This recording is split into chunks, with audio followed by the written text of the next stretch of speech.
अच्छा जी। So we are talking about the parameters. मैंने आपको बताया कि parameters क्या हैं. Parameters are the values that we pass to the calling functions procedures. अब parameters they are alternate to global variables. Global variable के ये ऑल्टरनेट होते हैं, यानी कि अगर आप एक वैल्यू को ग्लोबल वेरिएबल से पास नहीं करना चाह रहे तो आप पैरामीटर से पास कर सकते हैं. मैं अब आपको ये प्रैक्टिकली दिखाऊंगा कि कैसे ये पॉसिबल है. यानी ऑनलाइन क्लास में ये बेनिफिट होता है कि we can have the screen concentration, we have more better screen concentration. अब देखो कि how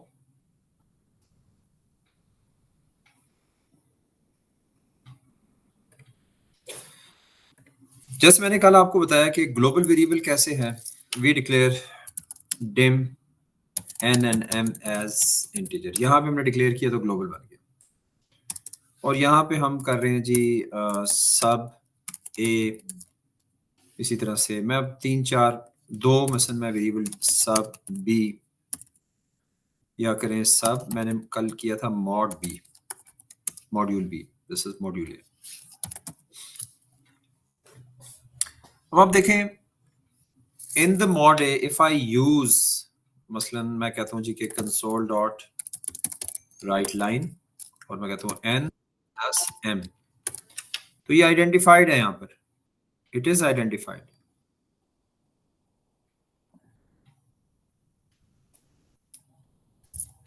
Ayan is in our class. Can someone confirm? मुझे याद नहीं आ रहा है यार हमारी क्लास में. यस सर, हमारी क्लास में. अच्छा ठीक है. Okay, so what I am saying कि मसलन आप देखो एन और एम यहाँ पे डिक्लेयर हुए हैं, बाहर डिक्लेयर हुए हैं, मेन से बाहर डिक्लेयर हुए हैं. लेकिन यहाँ पे अगर मैंने लिख रहा हूँ तो ये आइडेंटिफाई कर रहा है. अगर इसको मैंने मेन के अंदर यानी लोकल डिक्लेयर किया होता लाइक दिस, तो आप देखो यहाँ पे एरर आ जाता है. एन और एम का एरर आ रहा है. N and M is not identified. अगर मैं इसे मेन के अंदर लिख रहा हूँ, मतलब किसी भी प्रोसीजर फंक्शन के अंदर लिख रहा हूँ, तो वो क्या है, दैट इज लोकल वेरिएबल. ये मैंने लास्ट वीडियो के अंदर इस पर डिटेल में बात की. लेकिन इसी को अगर मैं यहाँ से उठाता हूँ और मैं इसे सब के ऊपर जाकर टॉप पे लिख देता हूँ, तो ये क्या बन जाता है, दैट बिकम्स ग्लोबल वेरिएबल. ठीक है. ग्लोबल वेरिएबल बनने का मतलब क्या है कि अब मैं मॉड्यूल ए के अंदर भी एन और एम को यूज कर सकता हूँ, मॉड्यूल बी के अंदर भी मैं इसको यूज कर सकता हूँ. मैं इसे देखें, I will use module be like this, और मैं इसे कहता हूँ जी दिस इज मल्टीप्लाई. आप देखें यहाँ पे भी एन और एम इस्तेमाल हो गया, यहाँ पे भी एन और एम इस्तेमाल हो गया, and it is declared globally. So global declaration means the variable is identified on in every module or function, procedure or function which we are using. But I said now we will see what is parameter. Parameter क्या है? I said the parameter is an alternate to the global variable. हम ये n और m, अब because this is never a good option, not never a good choice that we declare every variable as a global. ये अच्छी बात नहीं होती, मतलब इससे मेमोरी की कंजम्पशन ज्यादा है. तो alternate to this is the parameter. तो हम क्या करेंगे, मसलन यहाँ पे हम डिक्लेयर करते हैं डिक्लेयर n, मसलन हम इसको लेकर आ जाते हैं यहाँ पर. I will take it back. मैं यहाँ से उठाता हूँ, इसको लोकली डिक्लेयर कर देता हूँ. ठीक है. अभी आप देखो यहाँ पे n और m अनआइडेंटिफाइड हो गया. तो what I will do while calling module A को, जब मैं कॉल कर रहा हूं तो मैं ये n और m इसको दे देता हूँ, n और m दे देता हूँ. मॉड्यूल बी भी जब कॉल होता है तो उसको भी मैं n और m दे देता हूँ. So it means I pass this n and m, which is the local variable between main and end, main and sub and ends and sub. तो मैं इसको पास ऑन कर रहा हूँ एज अ पैरामीटर, या as a parameter pass on हो रहा है यहाँ पे. ठीक है.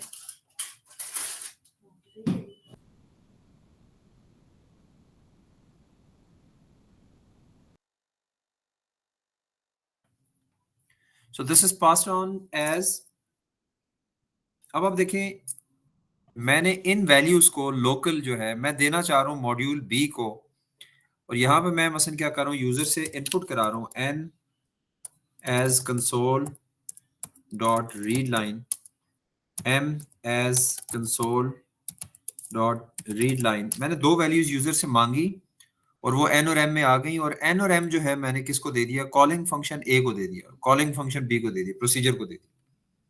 लेकिन अभी ये अंडरलाइन आ रहे हैं, it is not identified, identify नहीं है।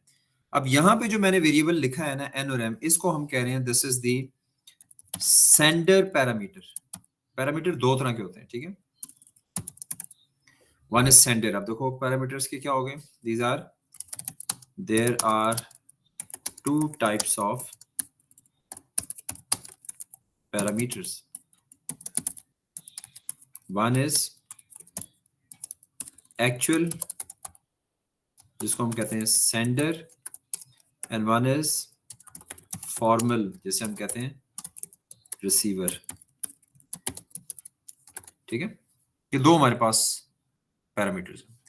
अब जो कॉलिंग फंक्शन है वहां पे जो आप वेरिएबल लिखोगे वो सेंडर होगा, और जहां पे फंक्शन या प्रोसीजर डिफाइन होगा वहां पे जो आप लिखोगे वो रिसीवर होगा। Now see how we do this.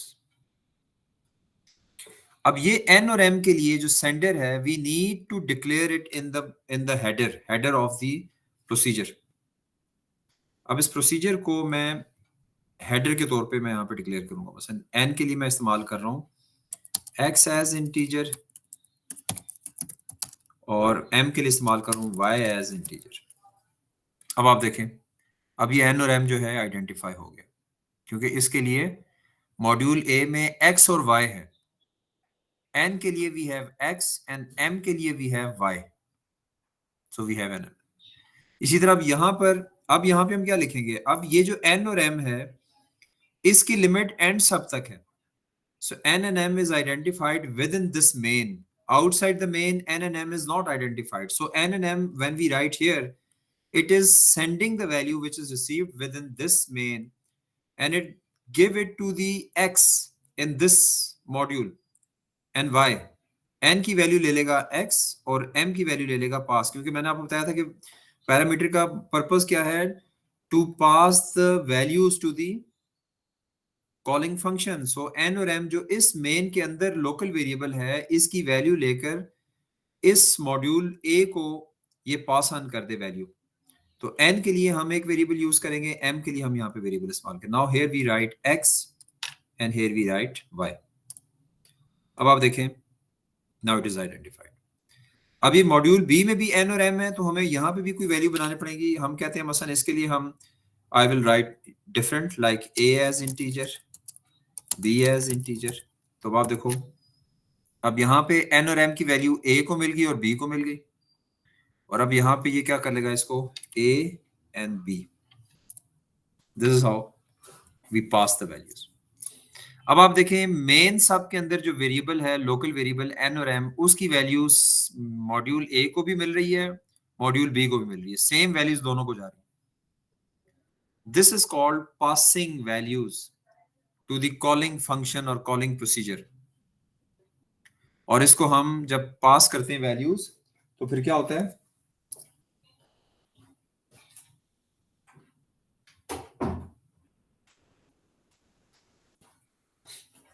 जब हम इन्हें पास करते हैं तो ये वैल्यूज जो होती हैं ये उसमें they are received by the procedures and the functions. Like इसके अंदर भी वैल्यूज आ गई। आप अगर देखें, मैं इसको अगर रन करूं इस प्रोग्राम को,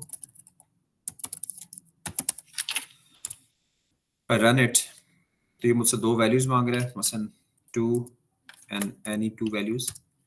और ये देखें आपको एक में उसका सम दे रहा है और दूसरे में उसका प्रोडक्ट दे रहा है, 7 एंड 10। यहां तक बात समझ आ गई? Is it clear? सर ये बाय वैल सूडो कोड में क्या होता है? अभी मैं आता हूँ, उस पॉइंट पे आता हूँ। यहां तक समझ आ गया आपको? Yes sir. अजलान खान कौन है अभी हमारी क्लास में? We don't have Azlan Khan. Okay.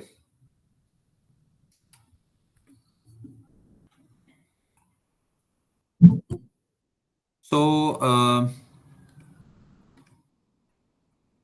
what we did, यहां तक आपको किसी को कोई confusion, anyone has any question, any point, any confusion?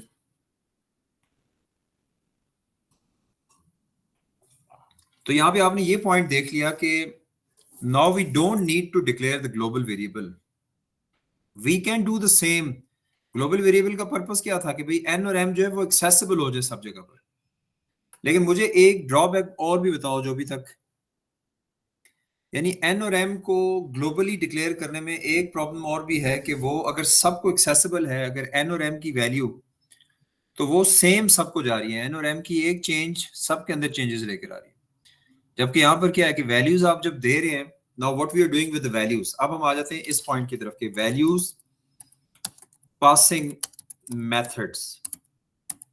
एक है कि two type of values we are passing, now there are two methods we are using to pass the values. One is called by value and the other is called by reference. ये दूसरा तरीका जो है इसे हम by reference कहते हैं। दो तरीकों से ये वैल्यूज जो हैं n और m की वैल्यू जो है ये मॉड्यूल A और मॉड्यूल B को जाएंगी, दो तरीकों से, ठीक है। यहां पे मैं मेंशन कर दूं कि ये जो x है ये क्या है, this is the receiver parameter, ठीक है, ये आपको याद रहे, ये रिसीवर पैरामीटर है। ओके, अब मैं कह रहा हूं कि the values are passed either by value and और by reference. By value and by reference means what, अब देखें मैं अब इसको एक मॉड्यूल पे रहता हूं, I will not use two module to make things more clear. दो मैंने इसलिए बनाई थी ताकि आपको वैल्यूज पता चलें कि वो सेम यूज हो सकती हैं। Now for example n and m here I will assign them the values. n को मैंने एक वैल्यू दे दी 5, m को मैंने वैल्यू दे दी 4, ठीक है। कॉल किया n और m को, और यहां जाकर मैंने now let's say this is, अब मैं इसका नाम थोड़ा नजदीक बनाता हूं, n1 and this is m1, ठीक है, ताकि थोड़ा आपको ये नियरेस्ट लगे, ऐसा लगे जैसे सेम नेम। अब मैं n1 को कर रहा हूं यहाँ पे 10 और m1 को कर रहा हूं मैं 15, ओके। और यहां पे आके now if console dot write line, और मैं n और console dot write line m को प्रिंट करता हूं मैं, तो ये वैल्यू जो मैंने इसको पास ऑन की और जिस प्रोसीजर में पास ऑन की, वहां जाकर मैंने n और m की वैल्यूज चेंज कर दी, मसलन n की 10 कर दी और m की 15 कर दी। चलें आपको कंफ्यूज करने के लिए मैं दोनों को नेम भी वही दे देता हूँ, थोड़ा सा मैं आपको कंफ्यूज करता हूँ, ठीक है, ताकि आपको लगे कि जैसे सेम वैल्यूज, नेम भी अगर, अच्छा मैं आपको बताऊं, if you give the same name too, मसलन अगर मैंने n और m यहाँ यूज किया and if I use n and m here, this doesn't mean कि we are actually using this variable. n और m यहाँ पर जो है वो डिफरेंट वैल्यू यानी डिफरेंट वेरिएबल को रेफर कर रहा है, ठीक है। अब आप देखें, now what I am doing, मैं अब इस आपके ख्याल में जब मैं यहाँ पे प्रिंट करता हूं तो क्या वैल्यूज आनी चाहिए, if it is by val, by default देखो बाय वैल होता है। अब आप देखें, मैं आपको रन करके दिखाता हूं, what values are visible, 5 and 4 visible है, करेक्ट। इसका मतलब कि n और m की वैल्यू जो है उसमें कोई चेंज नहीं आया जब मैंने वैल्यूज पास ऑन कर दी हैं कॉलिंग प्रोसीजर को, और जब मैंने इसको पास करने के बाद मैंने फिर n और m को प्रिंट किया है तो n और m की वैल्यूज तो सेम है, ओरिजिनल वैल्यू चेंज नहीं हुई। Is there any change? No change, because it was passed as by val means a copy of the value is passed to the calling function or procedure. ठीक है, the copy of the calling of the value is passed to the calling function or variable or procedure. Original pass on नहीं होगी, लेकिन अगर मैं यहां change कर दूं बाय वैल को मैं बाय रेफरेंस कर दूं, और सी मैं इसको चेंज करूं बाय रेफरेंस। अब मैं जब ये वैल्यू पास कर रहा हूं इसको एज अ बाय रेफरेंस कर रहा हूं और एन और एम की वैल्यू मैं चेंज कर रहा हूं, और उसके बाद अब मैं प्रोग्राम में वापस आके इसको कॉल करने के बाद मैं अब इसको प्रिंट कर रहा हूं, तो सी व्हाट हैपन जी। Is it clear? अब वैल्यू क्या आ गई, एन और एम की वैल्यू 10 15 प्रिंट हो गई, यानी मेन वाले पार्ट में हमने एन और एम की वैल्यू पास की मॉड्यूल ए को, और मॉड्यूल ए में जब ये वैल्यू रिसीव होगी वहां जाके हमने एन और एम की वैल्यू को चेंज किया।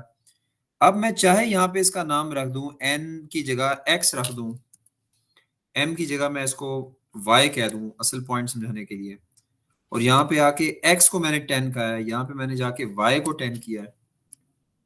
ठीक है, बज़ाहिरन आपको लग रहा है कि एन और एम की वैल्यू एक्स और वाई को मिल गई है, लेकिन बाय रेफरेंस का मतलब ये है कि एक्स एक नया नेम जरूर है लेकिन एड्रेस एन का ही इसको मिला है, यानी एन का एक और एन का नाम जो है, समझे कि यहाँ पर इस लोकेशन में इस मेन में this is an and in the module 1 it is x, so you see the values are change. This is the concept of by val and by reference. By reference का मतलब है कि you are referring to the original location, original address. You are not getting the copy. ठीक है, तो by reference में क्या हो रहा है, the original location is referred when values are passed to the calling function or procedure. Is this point is clear? समझ आ गया?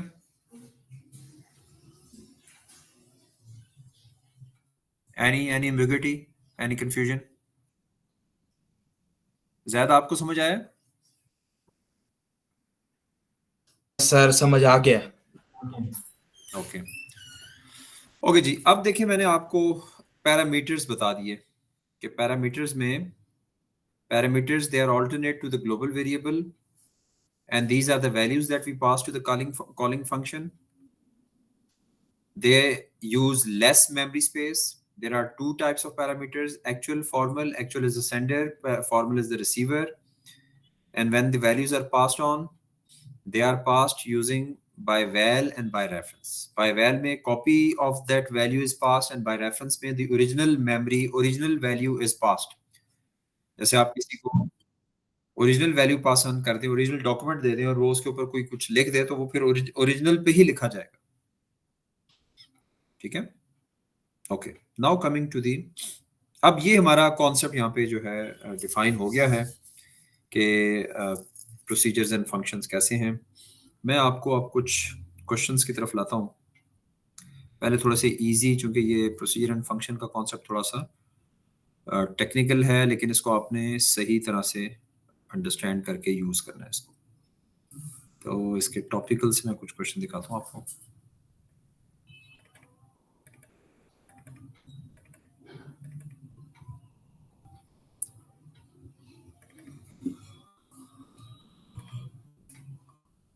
You see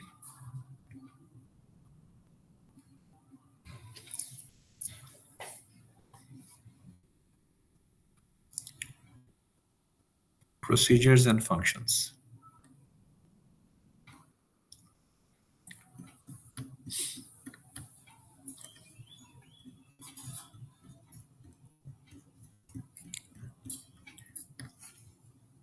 अच्छा, याद रखो फ्लो चार्ट के ऊपर प्रोसीजर का जो डायग्राम होता है वो बॉक्स के साइड्स पे एक्स्ट्रा एक ब्लॉक बना हुआ होता है।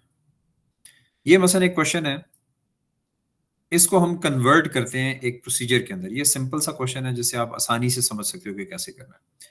The total amount they spent, the number of the points already collected, the function calc point takes the card number and the total amount spent as parameter. It returns the number of new points collected. अब इसमें आप देखें कैसे हम इसको करेंगे। कह रहा है कि फंक्शन का नाम क्या है, calc point, and it is a function. Calc points और and function.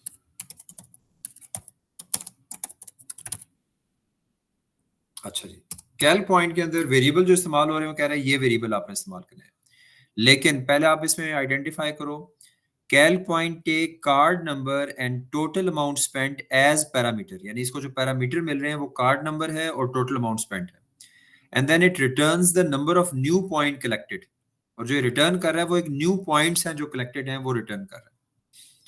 तो इसके लिए अब हम क्या करेंगे, अब देखो यहाँ पर इसने ये भी कहा कि use the following variables and functions. तो कार्ड नंबर के लिए हमारे पास ये वेरिएबल है और टोटल अमाउंट के लिए हमारे पास टोटल का वेरिएबल है, इसकी टाइप रियल है, इसकी टाइप स्ट्रिंग है, तो हम इसको यूज करते हैं और ये यूज हो रहे हैं एज अ पैरामीटर। तो मैं क्या करूंगा, इसको पैरामीटर्स में यानी यहां लिखूंगा, यहां पे हम लिख रहे हैं जी कार्ड नम, ये है जी एज, आप सोडो कोड में फुल कॉलन डाल के लिख देते हो एज स्ट्रिंग, और दूसरा है total, this is as real. ठीक हो गया, ये हमने दो बता दिए कि इसके अंदर पैरामीटर्स कौन से। दूसरी बात अब यहां पे वो कह रहे हैं कि it returns the type of new point collected, जो ये रिटर्न कर रहा है वो न्यू पॉइंट्स रिटर्न कर रहा है, न्यू पॉइंट्स, और इसकी टाइप क्या है, इंटीजर। मैंने आपको कल बताया था कि फंक्शंस में आखिरी जो आपने यहां पे ब्रैकेट के बाहर लिखना होता है कि रिटर्न टाइप बतानी होती है, रिटर्न जो कर रहा है वो क्या है, न्यू पॉइंट्स की डाटा टाइप है integer, so you right only this return integer, आपने आखिर में लिखना। वीबी के अंदर हम एज इंटीजर रिटर्न की जगह एज लिखते हैं, सोडो कोड में हम लिखते हैं रिटर्न इंटीजर, तो हमने लिख दिया। उसके बाद अब जो बाकी काम है वो हमने इस फ्लो चार्ट को देख के करना है, और जो वेरिएबल इसके अंदर इस्तेमाल हो रहे हैं, मसलन ओल्ड पॉइंट इस्तेमाल हो रहा है, गेट पॉइंट, सिर्फ एक वेरिएबल हो रह गया ओल्ड पॉइंट, वो हम यहाँ पे डिक्लेयर कर देंगे। ठीक है, तो एज इंटीजर रिटर्न जो कर रहा है इंटीजर कर रहा है, तो we have new points and old point, दो वेरिएबल है यहाँ पे जो डिक्लेयर हो रहे हैं। तो हम यहाँ से देख लेते हैं, ये देखो ये दो वेरिएबल है, एक हमारे पास ओल्ड पॉइंट है, एक न्यू पॉइंट है। बाकी कार्ड नंबर तो पैरामीटर था, टोटल भी पैरामीटर था, और जो रिटर्न कर रहा है वो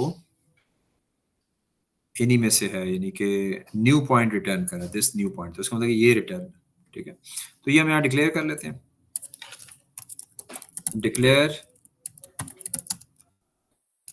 ओल्ड पॉइंट्स एज, इसकी डाटा टाइप है इंटीजर, ये हमें नजर आ रहा है इसमें, declare new points as integer, ये दो वेरिएबल हमने डिक्लेयर कर दिए जो इसमें इस्तेमाल हुआ।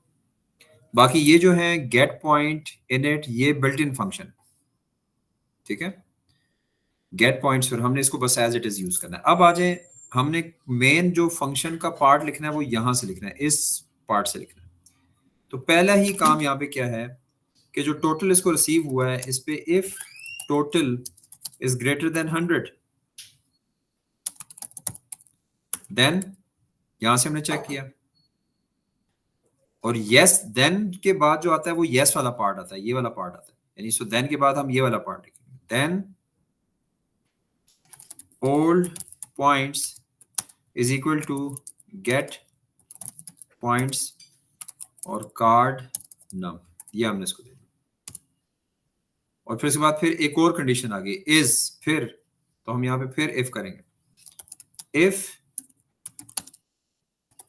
Old points is greater than 2000, then, फिर अगर then के बाद yes वाला पार्ट होता है तो ये लिखेंगे, याद रखो then के बाद आपने yes, पहले yes वाला पार्ट लिखना होता है, new points is equal to init total into 1.2। Sir जी सर इस क्वेश्चन में बस फ्लो चार्ट को हम फंक्शन सूडो कोड में कन्वर्ट करें। कन्वर्ट करें, बिल्कुल करें, क्योंकि उसने कहा ये मैं इसलिए कर रहा हूँ ताकि आप इजी से डिफिकल्ट की तरफ जाएं। अब देखिए हमने ये यस वाला पार्ट कर दिया, अब नो वाले पे वो ये कह रहा है, तो नो पे आप इफ के बाद एल्स कर दें। एल्स जो होता है वो नो को शो करता है। नो पे new points is equal to init total into 1.1 और इसके बाद ये खत्म हो गया। एंड इफ, अब ये एंड इफ कौन सा वाला एंड इफ हुआ है? ये वाला एंड इफ हुआ है। अब इस इफ का जो यस पे ये सारा था, लेकिन इस इफ के एल्स पर अगर ये यस नहीं है, फॉल्स पर जो है वो ये न्यू पॉइंट्स। नो पे आप देखें न्यू पॉइंट, तो यहां पे आप लिखेंगे new point is equal to 0। ये हमने इसको न्यू पॉइंट को 0 कर दिया। ठीक हो गया। तो हमने this is how we did new points, और इसको भी हमने अब एंड कर दिया एंड इफ, और आखिर में हमने क्या कर दिया? रिटर्न कर दिया न्यू पॉइंट्स। ये लास्ट लाइन है, return new points. This is how the function is completely return. हमने इस फ्लो चार्ट को देख के इसे फंक्शन में कन्वर्ट कर लिया। इसमें आपने बहुत एहतियात के साथ याद रखें, जब भी कंडीशन लिखते हैं तो उसके फॉर देन के बाद जो लाइन होती है वो यस वाली होती है, और एल्स के बाद जो लाइन होती है वो नो वाली होती है। और एक इफ के अंदर ये नेस्टेड इफ हो गया। एक इफ के अंदर अगर एक और इफ है तो पहले उसको आप एंड इफ करेंगे, फिर बाहर वाले इफ के एल्स पे जाके फिर उसको आप एंड इफ करेंगे। Is it clear? The point is clear? सबको समझ आ गया? Yes sir. ठीक है, अच्छा जी, अब आगे देखें। इसी तरह से ये हमारा कोड हो गया।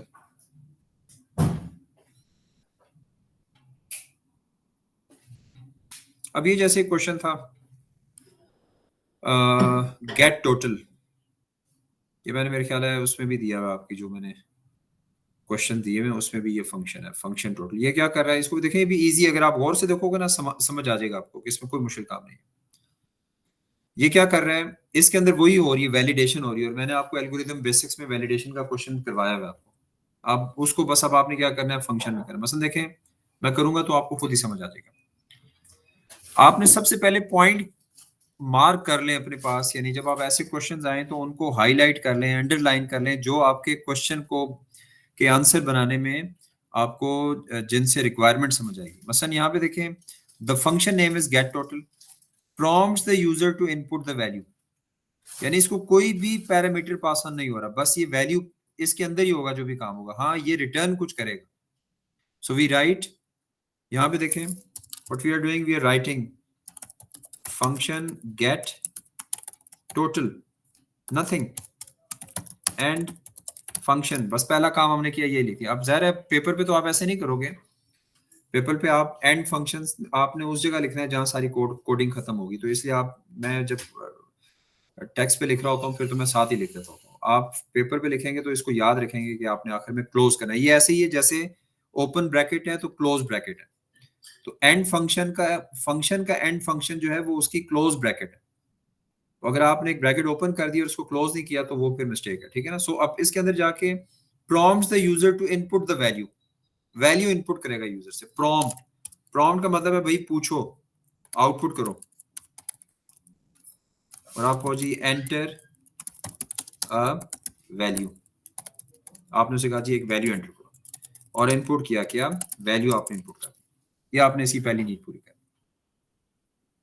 अब कह रहे हैं कि if the user enter a valid value greater than 0 and less than 10,000 the function returns the value. तो इसका मतलब कि जो रिटर्न कर रहा है वो क्या कर रहा है? वैल्यू रिटर्न कर रहा है। इसने अच्छा यहाँ पे दिया हुआ भी है, देखें फंक्शन रिटर्न, इसने स्टार्ट लाइन दी हुई है, तो हम इसको एज इट इज लिख देते हैं रिटर्न्स, यानी इसने जो रिटर्न करनी है वो रियल डाटा टाइप रिटर्न करनी। तो वो वैल्यू लेगा, उसको वैलिडेट करेगा। The function prompt the user to re enter, इसका मतलब कि इसके अंदर आपने वैलिडेशन करनी है। तो हम वैलिडेशन, आपको याद है, रिपीट अंटिल से करते हैं, रिपीट अंटिल। तो रिपीट अंटिल में क्या करेगा, आप बेशक आप इसको इसके अंदर ही लिख दो, या मसलन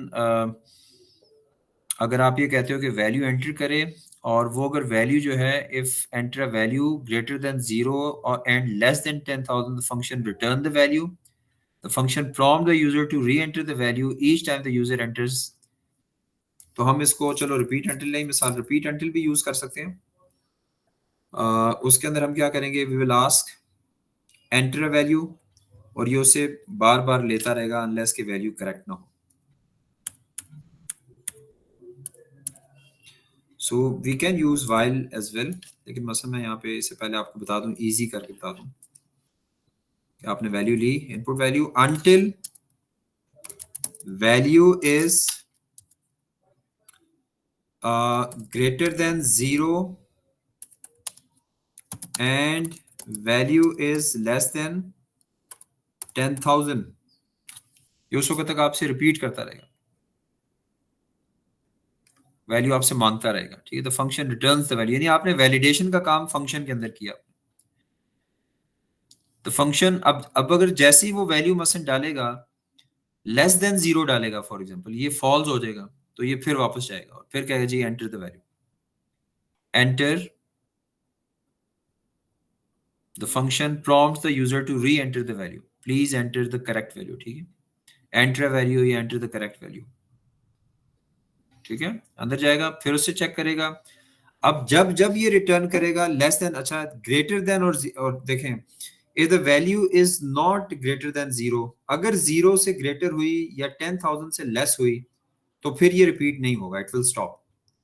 और ये तब रिपीट होगा when the value is not greater than 0, rather it is less than 0, or it is not less than 10,000, it is greater than 10,000। और आखिर में आपने क्या कर देना है, you just return, क्योंकि रिटर्न आपने करना है, रिटर्न वैल्यू, वैल्यू को आप रिटर्न कर दो। अब ये वैल्यू को आप यहाँ पे डिक्लेयर कर दो, ताकि यहाँ पे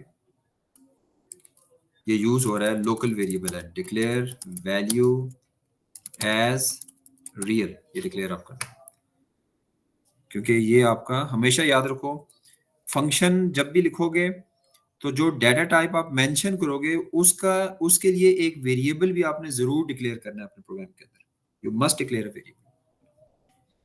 तो this is how this function is done. लेकिन इसके अंदर जो इंपॉर्टेंट है कि इट मस्ट रिटर्न, ये जो वैल्यू रिटर्न कर रहा है, ये वाला वैल्यू जिसकी टाइप रियल है, which is same as the type you have mentioned here, ठीक है। इसके आंसर में भी देखें, ये देखें। अच्छा, so there is another way calc point में, no this is not that question, yes you can also do like this, ठीक है।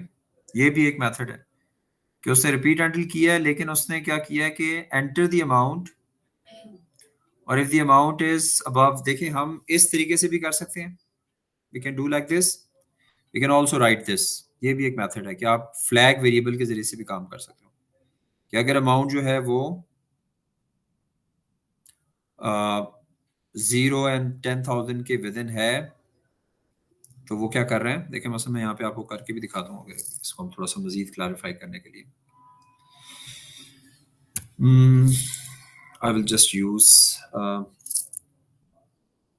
फंक्शन, इसका हम नाम देते हैं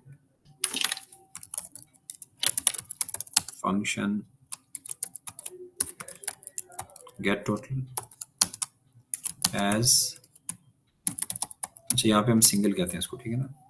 वीबी के अंदर रियल जो होता है वो सिंगल होता है, डिम वैल्यू एज सिंगल, उसको सेम होना चाहिए। अब आप क्या कर रहे हो कि डू लूप अंटिल और console dot write line enter value, आपने वैल्यू से ले ली, and then value is equal to console read line और लूप के साथ आपने क्या कर दिया, until value is greater than 0 and value is less than 10,000. ठीक हो गया? And then the last is return value. ये हमने कर दिया. I made it simple. अब यहाँ पे हम इसको dim answer as single और answer is equal to get total और console dot write answer. The value entered is answer. ठीक है?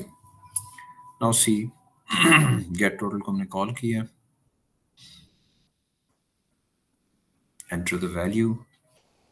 अब मैं वैल्यू देता हूं लेस देन लेट्स से 0 -10, कहता है enter the value. It again ask, मैं अब 10,000 से ज्यादा देता हूं 12,000.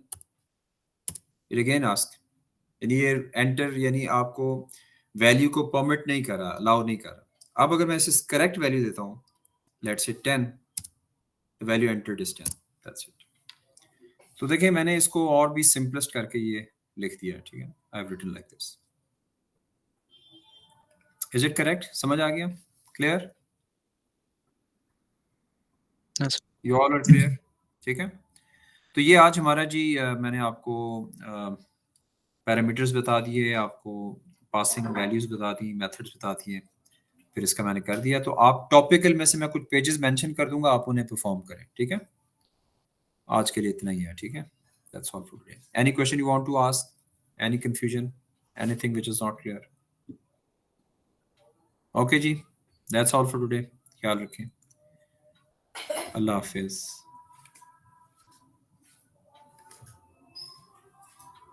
अल्लाह हाफिज सर. अल्लाह हाफिज. Take care.